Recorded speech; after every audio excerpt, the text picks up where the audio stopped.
काँग्रेसचे प्रदेशाध्यक्ष हर्षवर्धन सपकाळ यांनी फडणवीसांवरती टीका केली होती। या टीकेला आता भाजपा नेते राम कदम यांनी प्रत्युत्तर दिले। नशिबाने सपकाळ प्रदेशाध्यक्ष झाले। फडणवीसांबाबत बोलण्याआधी त्यांनी आपली लायकी ओळखावी अशा शब्दात राम कदम यांनी सपकाळ यांना सुनावलं आहे। मुख्यमंत्र्यांवर बेजबाबदार वक्तव्य करणाऱ्या सपकाळांवर कारवाईची मागणी प्रवीण दरेकर यांनी केली। तर सपकाळ यांच्या वक्तव्याचा शासन गंभीर विचार करेल असं बावनकुळे म्हणाले आहेत।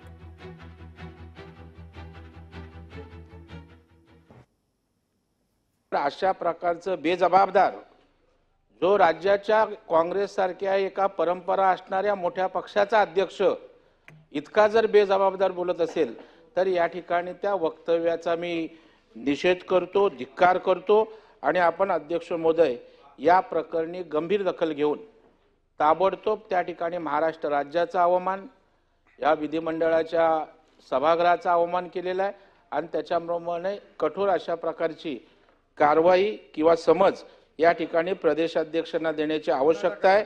त्या ठिकाणी मी आणि आपण तपासून घ्या, या ठिकाणी जर त्यांचं वक्तव्य अशा प्रकारचं राज्याच्या मुख्यमंत्र्यांविषयी सरकारविषयी जर असेल तर त्यांच्यावर गुन्हा दाखल करून त्यांच्यावर कारवाईची सुद्धा या निमित्ताने मी आपल्याकडे मागणी करतोय।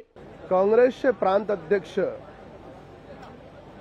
ज्यांना नशिबानं लॉटरीत महाराष्ट्राचं काँग्रेसचं प्रांत अध्यक्षपद मिळालं, आता गांधी परिवाराला खुश करण्याच्या नादात त्यांनी स्वतःची लायकी ओळखून माध्यमांशी बोलावं। हर्षवर्धन सपकाळ यांनी काल जे माननीय देवेंद्रजी बद्दल ज्या पद्धतीचं आक्षेपार्ह वक्तव्य केलं आहे आणि मुख्यमंत्र्याचा कारभार शासनावरही आणि माननीय देवेंद्रजीवरही निश्चितपणे माननीय प्रवीण दरेकरजी यांनी जी या ठिकाणी सूचना मांडली आहे त्यावर शासन गंभीर विचार करेल।